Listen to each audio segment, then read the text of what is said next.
locked in. Look at what we have here, folks. To the only show that matters. The cream of the crop. Duke Loves Rasslin. And there is no one that does it better than your host. I have come here to chew bubblegum and kick ass.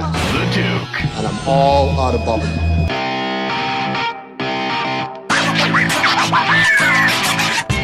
And that's the bottom line, because Stone Cold says so.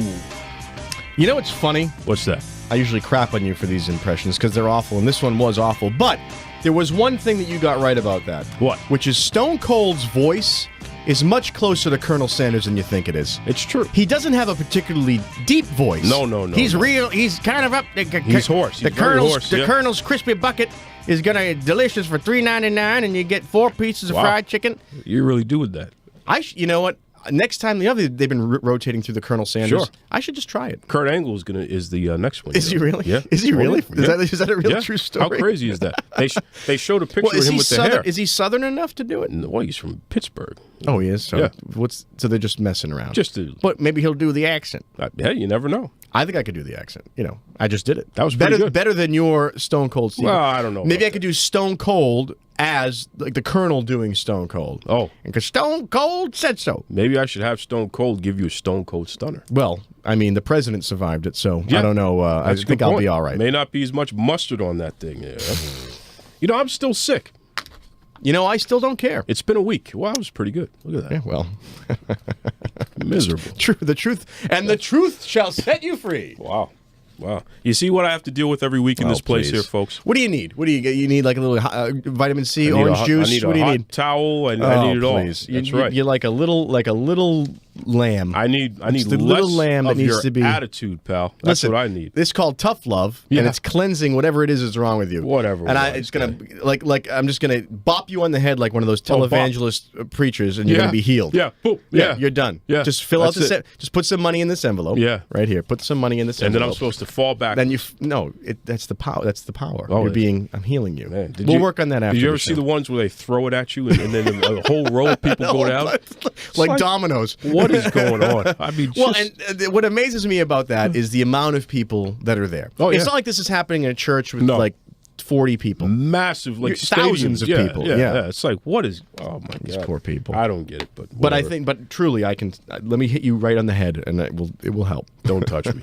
It'll make me feel better. I will sue you. That will make me feel even much better. Welcome back to Duke Loves Rasslin. I am the Duke, and yes, I do enjoy doing pro wrestler impersonations like Stone Cold Steve Austin, and I'm going to keep on doing them no matter what my illustrious co-host, the Boston bad boy, I. Mike Pelosi, says. Yeah, well, I said I've had enough. I've said I've had enough of you. I'm done. That's it. We just got started. I'm doing a walkout. We just got started. I'm doing a walkout. No, you can't strike here, pal. Watch me. Yeah, I'll do it. Don't worry. Has the world gone to hell? Yeah. It's been quite a week here. Yeah. And I know we don't have time to encompass everything, but I'm just exhausted. What was the song by, what was the song? If there's a hell below, then we're all going to go. Curtis Mayfield. I don't know that song. Great song. I know the song that if there's a rock and roll heaven, then you know they've got a hell of a band. Was that the Righteous Brothers? Yeah. Of all people. One of the late 70s hits by the Righteous Brothers. Yeah, see? That's a good one, actually. I like that. I should look that up. You should look. Because right up you like awful music. That would be right up your alley. I just perked up when you said that. That was frightening. Yeah, see that? I assumed it was the cough medicine. What are the top stories in the world of professional wrestling? We're going to find out during Run the Ropes. Also, former NFL player and coach Pat Carter. He drops in to share some great insights with us. You got to stay tuned for that, folks. It's a good one. Plus, many more fun surprises. But before we get to any of that, Boston bad boy. Oh, boy. Stop the presses, okay? WWE NXT wrestler Liv Morgan. Okay. She had a major issue this week. I did not hear about that. Her pet pig, Piggles. Oh, I just saw a picture about that. Yeah, Piggles went missing. Yeah, I thought you meant it was a real issue. Well, that is an issue. Yeah. Orlando, Florida, the pig was just wandering around. I've been to Orlando, Florida several times. Yeah. That is the least frightening thing you'll see in Orlando. Roaming the streets of Orlando, Florida. Sure. Well, what's frightening to me... You hope you see a pig walking down the street. What's frightening to me is that she's not the only one on the roster with a pet pig. Alexa They're Bliss trendy. has a pet pig. They're trendy. People friends of acquaintances that I have had a pet pig and were actually thrown out of their apartment building because there weren't... Exactly. It's like, what are you doing? And the only time pig should be in your apartment is when it's in the frying pan and it's cutting those nice thin strips and it's delicious. Here's what I don't understand. And that's exactly where this lady's pig went, by the way. What? No, she found the pig. Oh, she found the pig. She found I'm sorry. the pig. Don't do that. What? No one's going to cook the Listen, pig. a pig is merely the waiting room of bacon. Stop it. Bacon exists from the beginning, but it. the pig form is merely the waiting list. You're going to get me beat up. Liv Really? Morgan is probably going to beat me up because of this. Well, in that case, I do like ham as well, like a nice spiral ham with the honey glaze. It's delicious.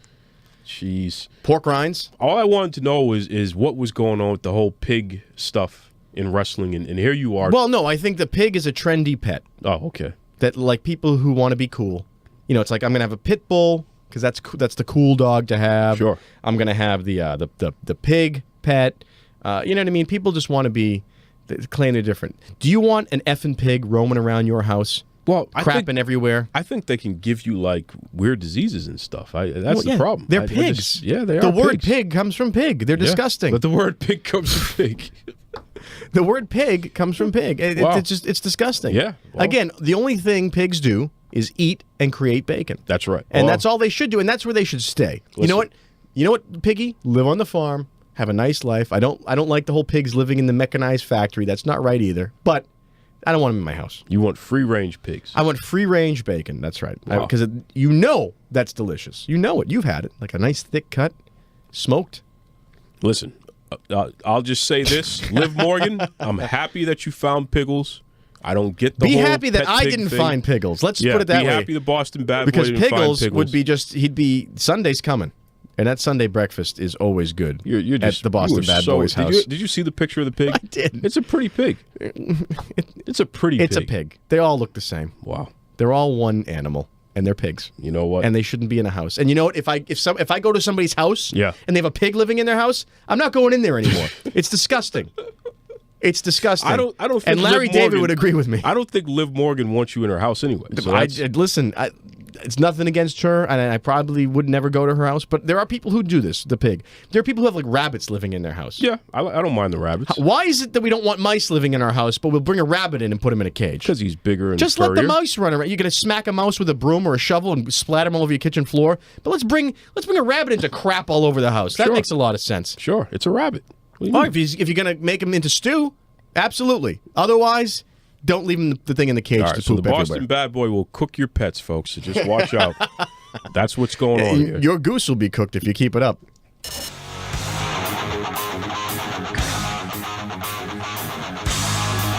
I don't have a goose, by the way.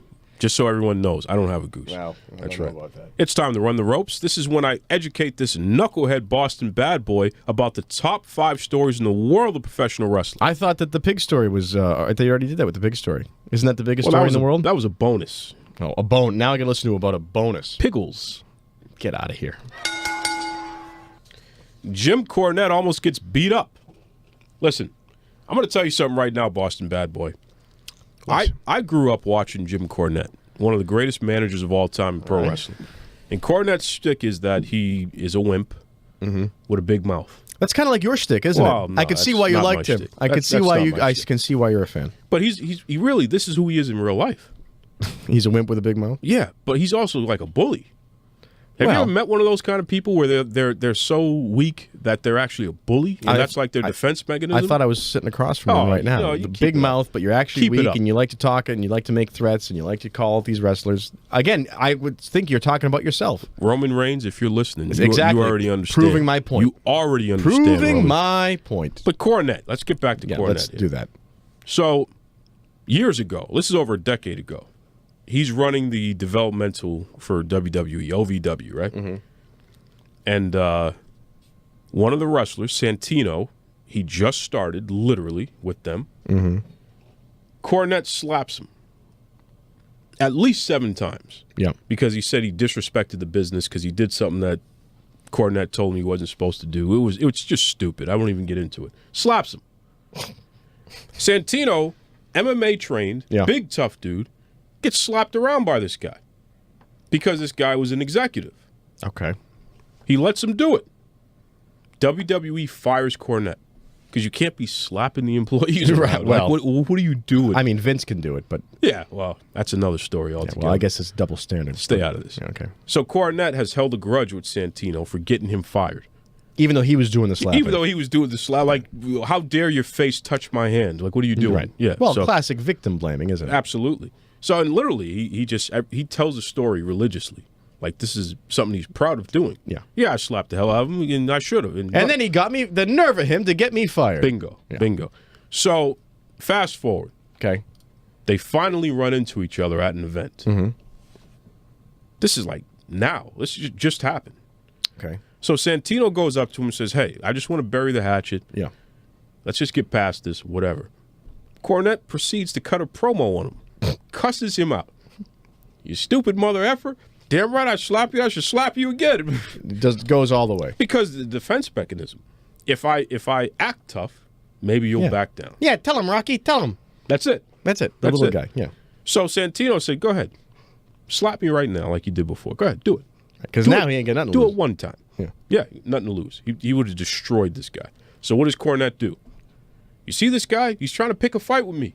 I'm trying to walk away. He's picking a fight. It's again, this is all the things that you do to me on this show and the people you call out on this show. That's not true. Yeah, it's totally true. So passersby start to come over. Then Cornette turns it around. Mother heifer, I don't need to do nothing with you. And he starts pointing at the guy and getting in his face and all this stuff like he was tough all along. Mm-hmm. Somebody recorded the whole thing. This is a problem. I think Santino should have just broke his face. That's it. What do you do with this guy? I don't know. I think that he's obviously one of your heroes. He's obviously Santino is one of my heroes. No, yes. I think that Cornette is one of your heroes. No, that's not true. And because you emulate him much more than your alleged hero, Ric Flair, because you're never going to be that cool. And I just think that this story between these two guys has gotten so boring that I'd like to move on to the next topic. Well, here's the other part of this. After that, I guess Cornette took his junk out at an event, which is just another story altogether. Can I just say, as much as you love this guy, please don't ever do that to me, because that'll be the end. Yeah, I don't even want to touch that. Yeah, nobody does. Yeah. Jesus. Jinder Mahal retains the WWE Championship at Hell in a Cell. Really? He beat Shinsuke Nakamura. Wow, there's a big effing surprise. After that storyline with all the stuff that Vince wrote for... So Vince makes a bad guy out of a religion, uses him to make fun of a race, and then keeps him on top. But no one saw that coming. Get out of here. Yeah. You know what? You're part of the problem. You're not part of the solution with all this. Be nice. John Cena tells Nikki Bella to quit wrestling. Mm-hmm. So during Dancing with the Stars, you know she's on this right now, right? She's doing a good job. How much television do you watch in a week? I have a DVR. Yeah, but you're still watching the hour's worth of television. Folks, it doesn't make it less television. Let me reveal something since the Boston Bad Boys not technically inclined. It's called the fast forward button. You're not fast forwarding through content, though. According to who? So you don't actually watch all the stuff you pontificate about. I see how it is. You're just a phony baloney, like your friend Jim Cornette. Phony ham. Yeah. Look at that. Get the hell out of here. See, hold on. So Cena tells Nikki, because of the neck injury that she had, that she should quit. Because he doesn't want her to be permanently injured. He should quit wrestling because I'm permanently bored by him. Hey, I'm going to have him send you his dungarees. How about that? You know, he can keep his dungarees and his stretch pants and whatever else it is he wears. I just think that it's very nice of Cena to look after his lady. You know, he wants to protect her. I actually think it's sexist. That's what I think. Whoa. And I think that he should just know his place. Okay. That was very rude. I don't care what you think it is. It's true. Shane McMahon suffers an injury at Hell in the Cell. Whew. This made it all the way to People Magazine. Did you see saw that? This. They said it wasn't a serious injury, so relax, folks. It wasn't serious, but it was an injury. Well, that's what happens when you jump off a 20-foot steel cage. That's what happens when you're a multimillionaire, son of a multimillionaire, and you think you want to be a big, bad, tough guy like an actual wrestler. He's trying to kill himself. Yeah. No, because he thinks he knows how to wrestle, and he doesn't. He's not a professional. He's full of baloney, like his buddy Triple H there, his brother-in-law. All right. Tell me how you really feel. Yeah. Every time I try to, you cut me off. Listen, all I'll say is this. Shane McMahon, if I never see you wrestle again, I'll be okay with that for this reason. We just don't need to watch you jump off of And, you know, we don't need your old man ruining wrestling for everybody else. Because he doesn't know how to write scripts. He doesn't know how to do anything. That's my friend. I think the whole lot of them, the whole clan of them, should just hop out and go somewhere else. Go get into another business. Ring the bell. And the number one story in the world of professional wrestling is... This is a tough one, Boston Bad Boy. Yeah. The passing of Lance Russell. Oh, yeah. I saw that on the social media. That's tough, man. Lance Russell, you know, he was a legendary commentator in the Memphis territory. He also worked in WCW, which a lot of folks may not know. I didn't know that. He had a mega funeral this past week. Yeah, there was a ton of pictures that popped up with everybody who was everybody. Everybody was there. And you know what? I grew up with Lance's voice from Memphis wrestling, and I love Lance and what have you, but I figured rather than me talk about Lance, let's bring somebody who actually spent some time with him, over 30 years. That's a very smart thing for you to do, which is a nice change of pace for this segment of the show. Hey, stay out of this, okay? What's your problem here? You. Give me a break. Well, anyways, folks, we have a guy who wrestled in the Memphis territory for 30 years. He was known as the Hitman Scott McKenzie, but I just know him as Lenny. So without further ado, Lenny. Yes, sir. Listen, we're not bill collectors, man. I'm calling you from the show. I'm glad to be here. Look at that. You've got a real legend and professional on this show. I'm very proud of you. Absolutely. The original Hitman. The original Hitman. That's right. That's right. Bret Hart, please don't beat me up for that, but it's the truth. So Lenny, what was your relationship like with Mr. Russell there? Because I know that you go way back with him. I know Lance from, like everybody in Memphis, watching him on TV. You worked with him, though, right? Oh, yes. I actually I graduated school in 72. I wrestled in high school, and then in 74, I just decided I was going to try it myself. So I went down on Broad Street here in Memphis. There was two guys that some of you may know, a guy by the name of Billy Witz and Mario Galento. They trained me. Oh, yeah. Tough as nails. Tough as nails, brother. But like I say, Lance was, you couldn't ask for a better guy.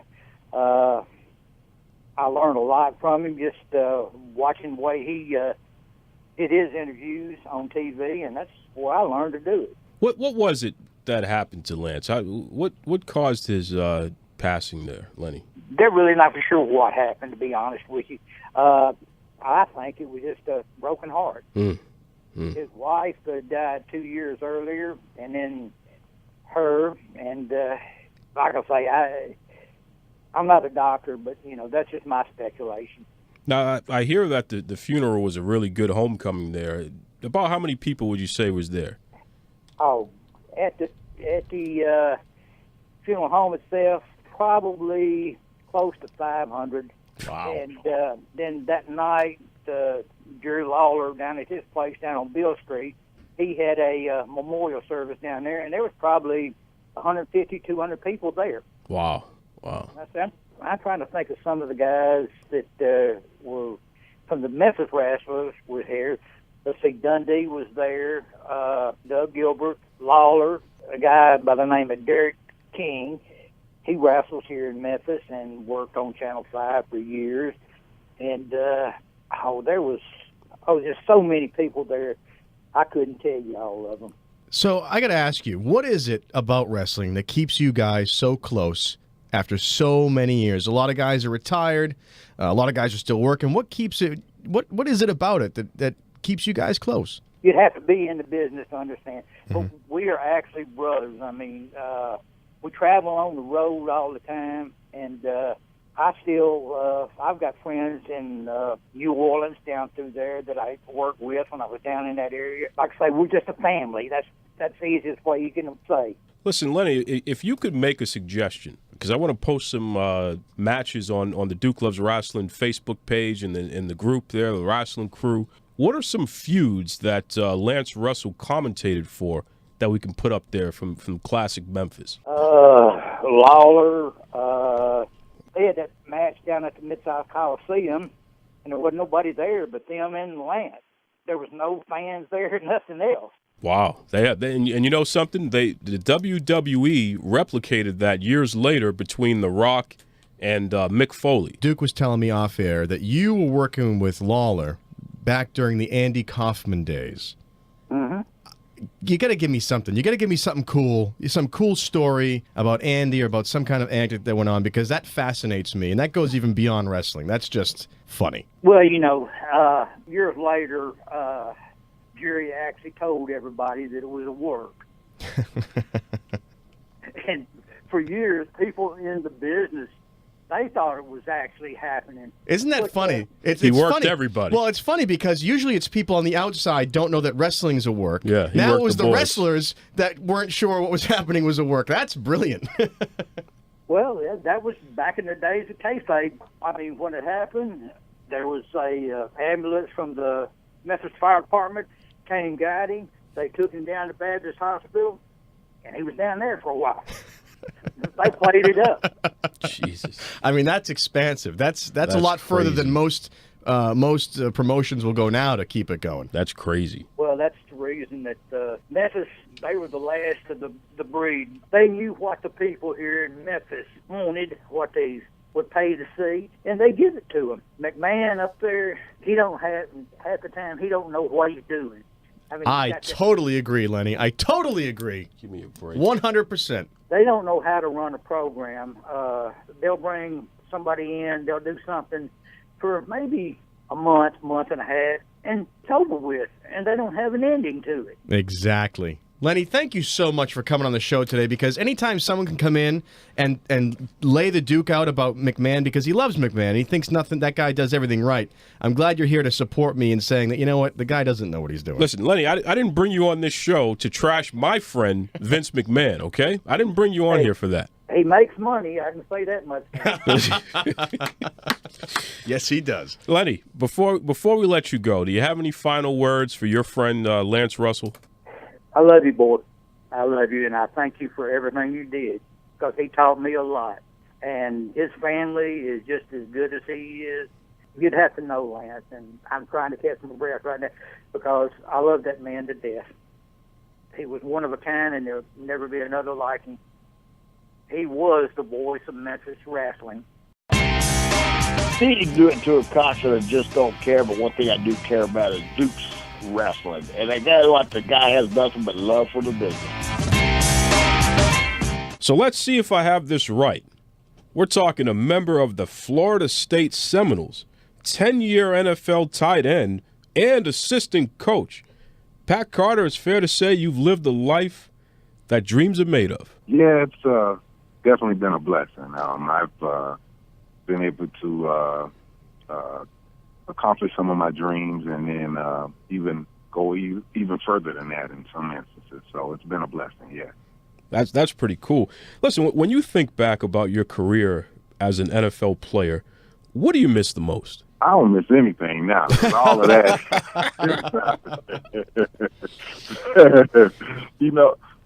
Maybe about 10, 15 years ago, I'd get this question, and typically what I'd answer is, I miss the camaraderie and the checks. So, you know. Oh yeah. Because it's interesting. When I look at your career, the average NFL player lasts about 3.3 years, as you know. You managed to not only last 10 years as a player, but then you transitioned into coaching. What was it about Pat Carter that kept you around so long? Well, it was, as far as a player-wise, I was a pretty good blocker.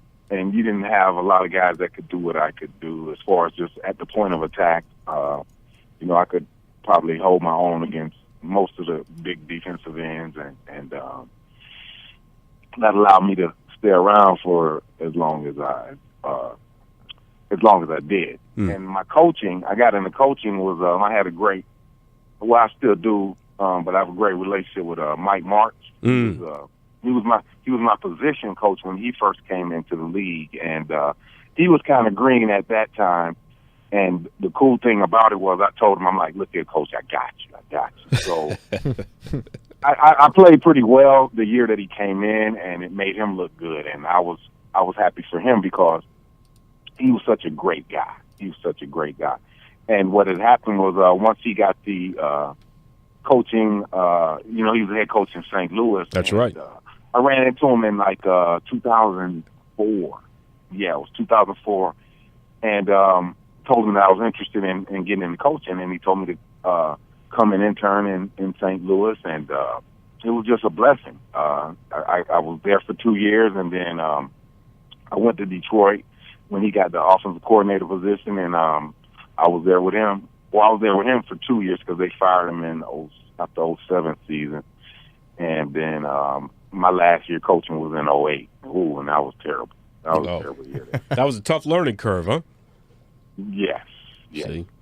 What is the biggest leap from going from being a player? So you're just one of the guys in the locker room right there, to now you're a person that's giving direction, and literally you're part of management now.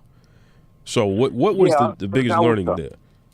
That was tough, but the cool thing was there was like a 7-year difference in there from when I played and then once I got into coaching. So I was a little older. There was really only one player in that locker room that I played with, and that was Isaac Bruce. Oh boy, of course he played for like 20 years. He and I were cool. Bruce. Yeah, Isaac Bruce played for a good 20 years, didn't he? Yeah, he played a long time. Yeah, he played a long time. But as I was pretty much towards the end of my career, it was when he had first started, and which allowed us to play together. But aside from that, by me being older, I didn't really relate to those players as much. So that kind of helped as well. The age difference, right? Correct. Yes, Correct. sir. Yes, sir. And speaking of age, so you must have started playing football at a young age in order for you to make it to such a high level. When, if you can remember, when did you start playing the game? I first played at 10 years old, and funny thing about that is I was horrible. Oh, man. But what had happened was I was on a really good team as well. But over time, as obviously I learned the game better and physically I had grown, just eventually became quite easy to me at some point. Well, please, it must have been, because to make it to Florida State, one of the premier football programs in the country in college there, that's pretty impressive. That's before you even made it to the NFL. Make it to Florida State, that's something else. Yeah, that was pretty cool. And then the cool thing about that was I was starting my freshman year. I started about 5 or 6 games. So wow. I was pretty excited about that. Yes, sir. Yes, sir. How was the partying down in Florida State? You can tell us now. The statute of limitations is over. I don't know if we get enough time. It's a great party school, and then the beauty of going to school at Florida State is the fact that you have Florida A&M. Oh yeah, across the way. So you was always it was always something going on in town. Yes, sir. Yes, sir. So you said from 10 years old you were in the game there, and geez, you took it all the way to the pros and coaching, what have you. There's a lot going on today where parents are having to make a tough decision because we're getting so much information about, brain injuries, CTE, and some parents are having to tell their children, no, I'm not going to allow you to play football, what have you. What do you say to today's parents as a person who had played football at such a young age and you made it all that time there, when they're struggling with all the information that we're receiving today about brain injuries? Do you have any comments or advice that you can share with parents of young children there? Yeah, sure I do. Well, the one thing I can honestly say now is that, and I'm looking at it from the NFL to the college level, they have really they don't hit as much. But I think it's a much safer game now for the kids than it was during my era. But to ask me if I do it again, I'd do it all again. Yeah. There's no possible way that I would be able to experience everything that has come to me from playing football. I was able to play football in Japan. I was able to play football in Germany. These are places I probably would have never gotten an opportunity to even visit had I not been a participant of the sport. So I have so much. Football has been good to me, and I love football. Pat, were you ever dinged to the point where it affected your playing? I'm just curious. I know you said you guys would jump right back in. Yeah. You'd jump right back in and keep going, but were there ever times when you were playing where you thought, maybe I've gone a little too far? No, because like I said, during our era, it was kind of frowned upon, and you kind of considered a wimp if you didn't. And you know us guys with big egos, and we all want to be tough guys. Right. So I'm not going to allow that. I'll tell you guys a funny story. I always remember this story. I don't remember a whole lot about football sometimes, but this story I'll remember. I remember one time I got dinged, and Jim Everett was our quarterback for the Rams, and he called the play in the huddle. And I'm walking up to the huddle. I'm like, what do I do on this play? I don't remember what I do on this play. I got on the 3-point stance. I don't remember what to do on this play. Right before he said the last hut, I remember what to do. Man, you talking about like that could have been bad. Wow, and you were the tight end, so I mean, he was throwing the ball. I mean, if you weren't blocking, the ball was coming to you, right? Correct. Wow. Correct.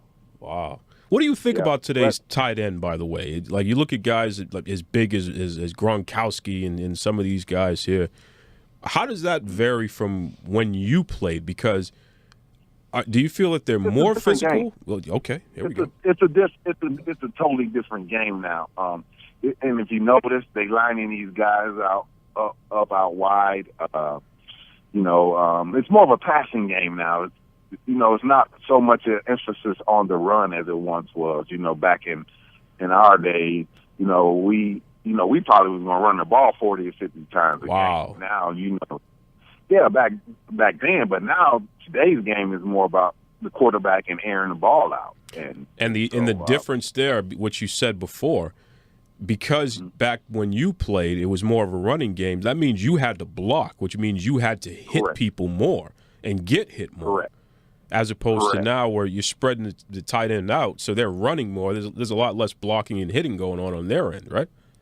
That's correct. But at the same time, they're still open up. They're going to be a receiver, and you still get hit. There's some times coming down that seam, you're going to get hit. Yeah, that's the truth. Tell it to Gronkowski and see how that works. All right, well, the man with the glass legs. Stop it right now. Stop it right now. Listen, there's I'm a Gronk fan, though. I just wish his durability, sometimes is a question, but aside from his durability, he is an awesome player, though. Yeah, that's a tough dude to take down. Because I watch him, he can do everything. You ask him to block, he can block. You ask him to line up wide, he can line up wide. Anything you ask him to do, he can do, and that's so rare. Especially like when I was coming up, guys at 6'7", they couldn't block because they couldn't bend. That's right. They couldn't get down to get up under the defenders. But this guy can do it all. So my hat comes off to him. I have the utmost respect for him. We're talking to former NFL player and coach Pat Carter. Pat, there's been a lot of controversy going on lately in the NFL and with the President of the United States. Folks taking a knee during the national anthem. And we know that Colin Kaepernick is really the big name that everyone talks about, and a lot of players in the league and in other sports actually have started to do it. What's your take on this stuff? Because, a report came out that the commissioner of the NFL and some owners are saying that they want the players to not take a knee going forward. What's your take on this stuff? Well, I'm just going to have to explain it to you the best way. Those are the instances in which the guys are kneeling about. It's the systematic racism. The systematic oppression. Because what happens is, now you're trying to take away their First Amendment right to protest. And I'll say it this way. What the kids are doing, I commend them for, and I hope that we can ultimately get the dialogue to what they're, taking the knee for. But obviously It's a tough deal because I understand you kind of have to understand the NFL's perspective because they're losing customers. Customers, and that's who pays the bill. Do you think they're really losing viewers? Do you think they're really losing viewers? I see a lot of people who say, "I'm never going to watch a game," totally, and they still watch. Yeah, they do. And you know something? I happened to watch another this particular show today, and I think it was Eric Dickerson or somebody said that that the ratings hadn't gone down, which I thought they did because I noticed a lot of my friends on Facebook or whatever are like, they're not watching. Sure. Yeah, right. For various reasons. Yeah. But obviously, when they said, I guess, what was it, the Monday night game? They said the Monday night game, the ratings were high. So I guess, a lot of people may be talking a good game, but then when you're flipping channels and you see that game on, you're like, all right, let me take a little peek then, It's still football. It seems to me that the people in charge will use the specter of ratings and money to try and put a squash on what's going on here. My question to you is, do you think the union should get involved at some point? If the owners do make a move to push back and the clubs make a push back, should the union start to get involved with the players themselves? Well, yeah, that's what we pay our dues for. That's exactly what I would think. Yeah, they have to. But I just saw on Twitter earlier where DeMar Smith and Commissioner Goodell are supposed to meet next week, and I guess they have an owners meeting or something, and they're supposed to meet there and then. So hopefully we can get this resolved because I want everybody happy. I understand I wish some of the fans would take the time to try to understand exactly why the guys are kneeling, because they're not even trying to hear that. The first thing they're screaming about is the flag or the military. But I just find it so ironic that they support most of these guys. Most of the people that say this are the people that probably support the president. But this is the same president that disrespected POWs, that has disrespected the military in several instances. Bingo. So I find that so hypocritical. Well, what's amazing is unfortunate. This whole thing to me seems like a microcosm of the overall problem that's going. You said systematic racism, and you're absolutely right. Right now, this is a perfect little petri dish because you have all the people on both sides. You have, the players, the NFL, which is hugely supported in this country, but it just so happens that most of the players are representatives of a class of people who are oppressed in this country still. And when they suddenly decide, you know what, we're going to use our position, our visibility, our fame, our money that we're going to donate, we're going to say something about it to affect some change, well, now all hell breaks loose. Yeah. So it seems to me that, I think this is going to be one of those moments in history that we're going to look back on and kids are going to read about and go, wow, this broke it one way or the other, but it's going to be a very important thing. And I think that... And that's well said, because I've also said that too, because I've posed that question to some of my friends. What side of history will you be on? Exactly. Because at the end of the day, down the road, your grandkids or your kids, I'm going to have to ask you about this. And then because this is going to be in our history books. Well, now. even more than that, so these types of things.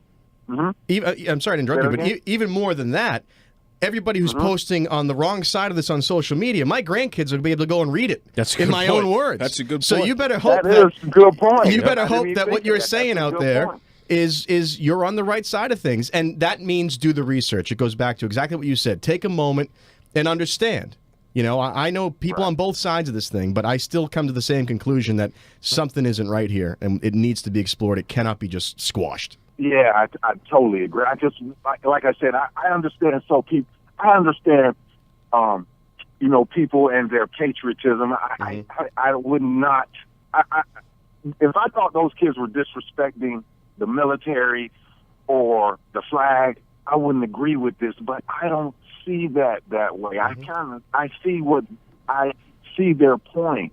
They have a First Amendment right to protest. And they also are not in violation of any standing rules. They're also, some people say, well, they're working for a private entity. Okay, well, show me in the rules where that's against that particular private entity's, code. It's not. Which is why they're trying to work backwards again, and now going backwards now. It seems very obvious about what's going on. Mm-hmm. Right. Well, but you know something? I really have this.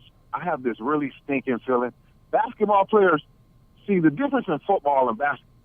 football players' money isn't guaranteed, which means you can run afoul of the owners or management and they can get rid of it. NBA's money is guaranteed. So guess what? I know the commissioner of the NBA has put out a mandate that they must stand, but guess what? If LeBron doesn't stand, I mean, really, are you going to kick him out the league?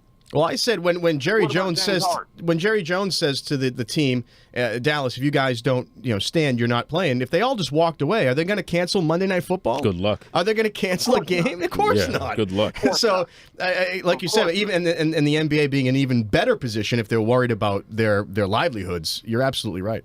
Yeah, but going back to what you said with Jerry, if I played for Jerry at this very, very moment in time, I would be in a very, very tough position. Yeah. Because he's kind of calling me out of my manhood a little bit, you know, and I have a problem with that. But at the same time, I need this job. I need this. I mean, there's nowhere I can go and make this kind of money in a 6-month period, 6-8-month period legally. You know what I mean? Good point. Honestly. Good point. So I wouldn't want to jeopardize that. But at the same time, I have a community that I come from, that I represent, that also needs my voice to be out there in the masses, explaining what's going on in the community. Well, that's where the union comes into play, where you don't allow one individual person or just a handful of people taking the hits. You come together as a union and take the hit together. Correct. That's correct. But you know what's funny? And I was thinking about this today. Had Jerry Jones, had all the players on Seattle been on Jerry Jones' team, I don't think he'd make that statement. No, sir. They were bucked. Yeah, you know that. Richard Sherman and the boys, absolutely. Shout out to them. Right. Yeah, they would. You know those guys would not. You know they would do it just to spite. Absolutely. That wouldn't fly. You know, Pat, we are a wrestling podcast here. I'm sorry to tell you that. We've been having such a good conversation. Stop this. And the Duke is a huge wrestling nerd. So as much as I'm enjoying this, he's going to bring this into wrestling. But I got to ask you. I'm old school wrestler. I don't know. I don't watch wrestling at all. I can't tell you anything. Neither do I. That's great. Stop it right now. So who is your favorite wrestler growing up there, Pat? Dusty Rhodes. The American Dream. That's right, baby. The American Dream, baby. That's right. What was it about Dusty that you enjoyed so much? I just liked the swagger. You know, I liked his confidence. He was a winner. So a lot of NFL players went on to become wrestlers. Did you ever consider that as a career choice? Oh, no. Oh, no. Football was enough punishment, huh? Correct. That is correct. Do you know anybody that did?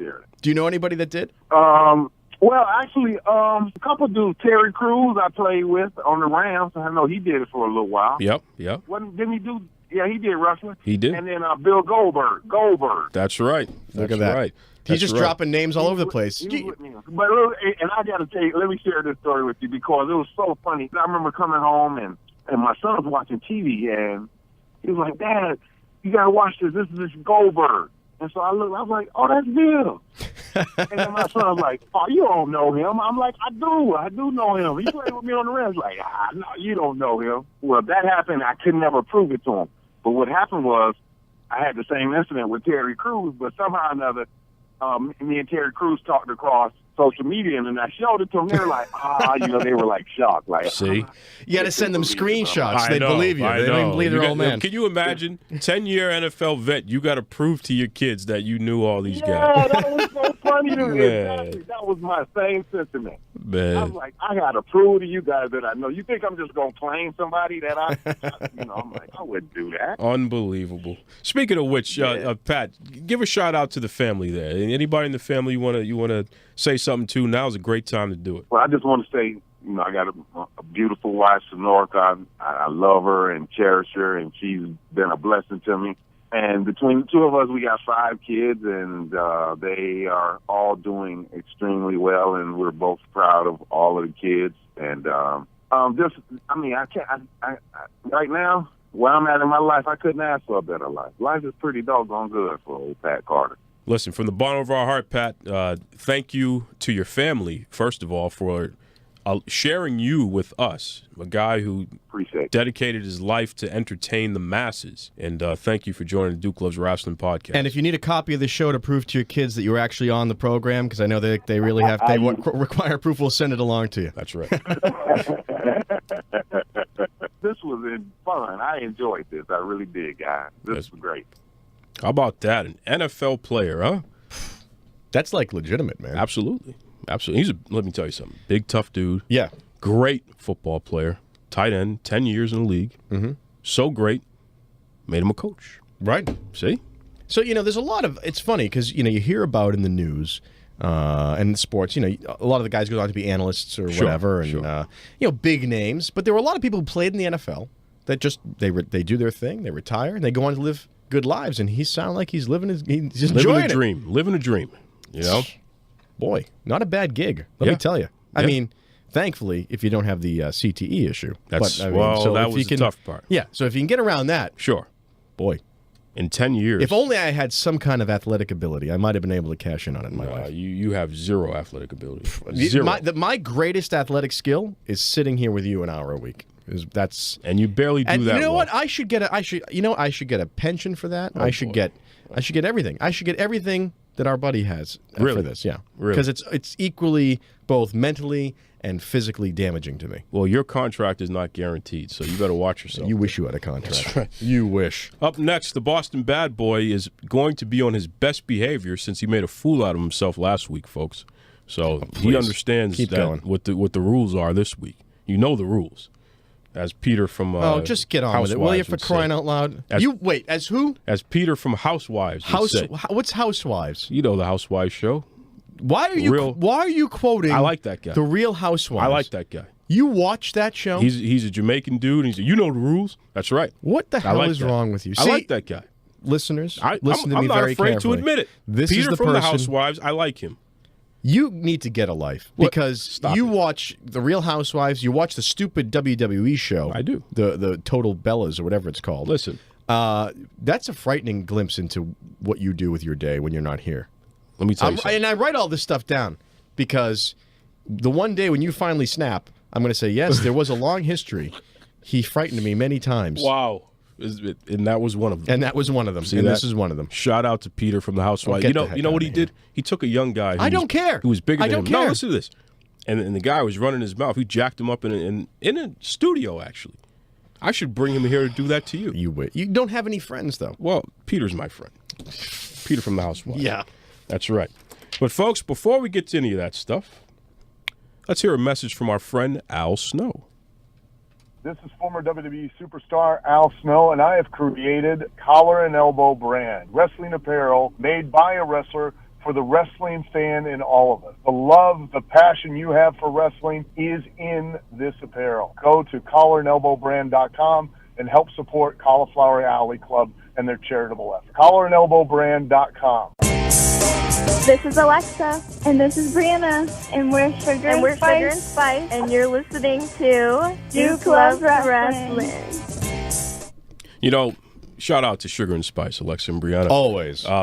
I should have them come here and beat you up, too. You know, it's funny because I think if I spoke to them for 2 or 3 minutes, they'd understand that you are a fool, and they would turn on you and beat the crap out of you like they do that Micah Madrid.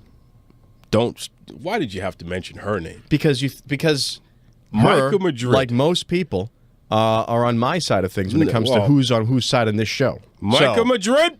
Oh, here we go. This is the Duke talking. You know who this is, okay? Is this just an extension of Rudy? What? Is this just an extension of your friend, Rudy Gonzalez? He puts you up to this to call out all the people that work for him. That's right. And cause trouble. Keep them on their toes. Oh, please. Micah Madrid. It's a work, everybody. You know why I'm calling you out. I don't. You watch your mouth when you're thinking about me, Jack. That's right. You're out of your mind. Let that sink in. You're completely out of your mind. Yeah. All right, Boston bad boy. So I know that you're on your best behavior this week. Get out you're not going to say anything to upset me. Huh. I have a lot of things I want to say, but I'm going to save them. I'm still under the weather this week. Oh, you're not going to say anything to upset me. So come on. What do you got? Oh, you know, I just wanted to end this show. We had a great couple of interviews. Great interviews. We talked to Lenny. Great. But you know what? I had some notes here, and as I'm looking at them, I'm not going to let this go this week. Oh, boy. because I was poking around, as I do.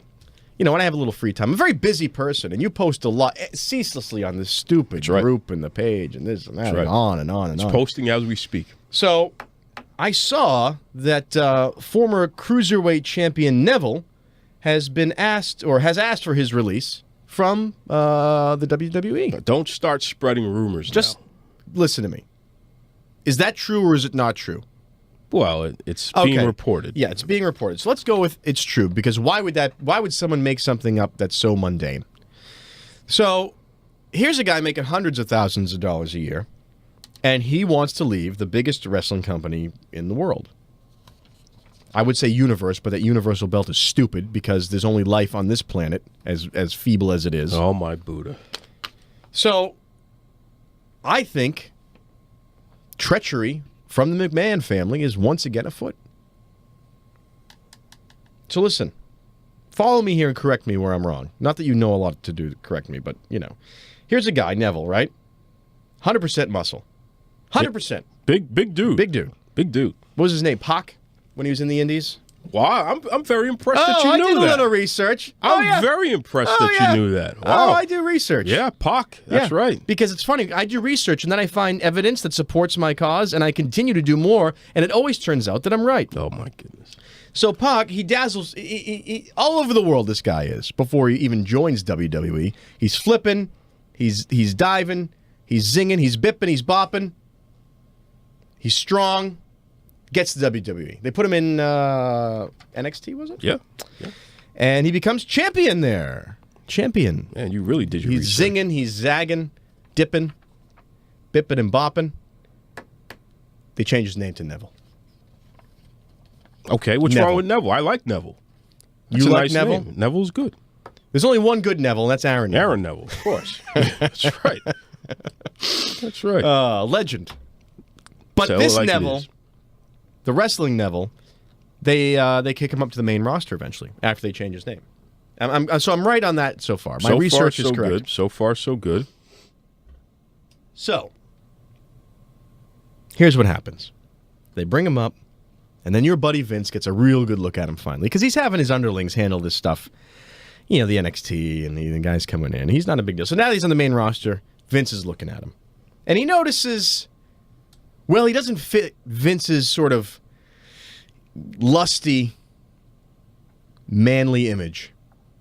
Vince is really looking at him. He doesn't fit. He's under 6 feet. He's got the ears sticking out a little bit. So Vince decides by the wave of his hand that this guy is, well, he's not tough. He's not a badass. So what's he do? I want you to tell this part of the story. You're sitting there like the cat that ate the canary. I don't even know what you're talking about. I mean, what did he do? He gave him an opportunity to be on the main roster, to be one of the most exciting wrestlers out there. So he's a big dude. He does all these great moves. Yeah. What was the gimmick that they gave to him? Well, the gimmick was he was like the underdog. And, the underdog. Yeah, was it like the underdog? And, was it? Because it really to me seemed more like it was Mighty Mouse. Okay.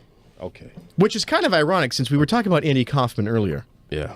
And his whole bit was Mighty Mouse. But even he wasn't Mighty Mouse when he was wrestling. They take a guy like Neville and give him a Mighty Mouse bit. Now, whatever. We've talked ad nauseum about Vince's inability to figure out a gimmick.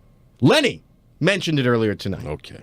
All right. So I'm not wrong when I say that they took, a guy on his way up, and because he didn't fit the mold and Vince didn't take a liking to him, they cut him off at the knees.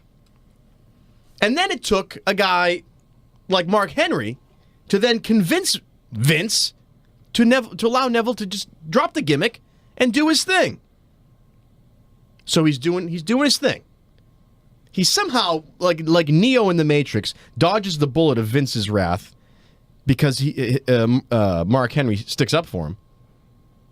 And he's successful now. He's going all around. He's doing it.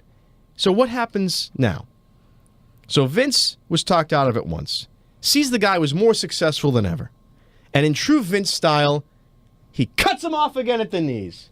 losing to a guy like Enzo. Okay. A guy with the biggest mouth in the business, and he couldn't fight his way out of a wet paper bag. Okay. Well, listen, don't be derogatory about Enzo, because Enzo is a guy who has been doing a good job on the mic. He's interesting. Doing the a fans good job like on the him. mic. The fans like him. Okay. This isn't Star Search. It's wrestling. Really? I don't care what you do on the mic. Yeah. It's what you do in the ring, and the guy does squat. Okay. So you got a guy like Neville coming in, and you're going to lose. He's going to lose to Enzo? What's wrong with losing to Enzo? Losers lose to Enzo. Okay? That's what's wrong. You'd lose to Enzo. That's how bad Enzo is. First okay? of all, I wouldn't lose to Enzo. Yeah. Okay, first of all. So Neville gets fed up, obviously, as any normal, rational human would, and decides he wants to get out, because out is better than in. Again, let's go back to a conversation earlier. Where can I make more money on the outside? You can't, but you know what? It's a living hell here working for Vince McMahon. Let me out. And you know what Vince is going to do? He's going to bind the guy up in some legal hocus pocus, and he's going to strangulate the guy. He's going to put him down in some horrible matches. He's going to kick him to the sideline. He's just going to wait him out until the poor guy's physically unable to do it anymore. What is your problem? He's going to be like the knight at the end of The Last Crusade who's just been sitting there so long, when he goes to pick up the sword, he falls over backwards because he's just so old and he can't do anything. That's what Vince does. He can't let people be bigger than him. He can't let people be more successful. He can't let people, quote unquote, snub him, even though it's the right thing to do. That's your guy. That's the guy who you think is good for wrestling, and it's sickening, and you're a puppet. You know what? I'm completely disgusted by the fact that you would actually sit there and for literally like 5 minutes you run down Vince McMahon. Yeah. Okay? That's right. You understand, without Vince McMahon, there really is no wrestling business right now. What, really? There's no wrestling business. Really? Okay? Everybody listening to this right now. That's funny, because weren't you talking about Vince McMahon weren't you and all wrestling. your friends talking about how it's so great, all these new companies are coming up, and with technology, all these companies. And they all need my friend Vince McMahon. Oh, please, get out. They all need him. They're competition to him. You know what he is? He's a sounding board for the next generation, and he's going to get run over with these guys, and that's just the way it is. All right, I'm cutting them off, folks. I'm done. I'm cutting them off. I'm cutting you off. Thank you to Lenard Gross for joining us today. Also, Pat Carter, former NFL player, thank you for joining us as well. Head over to Facebook, head over to Twitter, type in Duke Loves Rasslin. Let us know what you think of the show. The Boston Bad Boy did not hold his promise. I think I've had enough. He continues to disrespect Vince McMahon. And I'm not feeling it this week, folks. Not feeling it this week. You know what? Let me tell you, you're not on any week. So listen, I don't know what you're worried about this week. You watch your mouth when you talk about Vince. Like you're going to get Vince is going to come and give you a job, when you and talk he's going to about make Vince all McMahon. your life.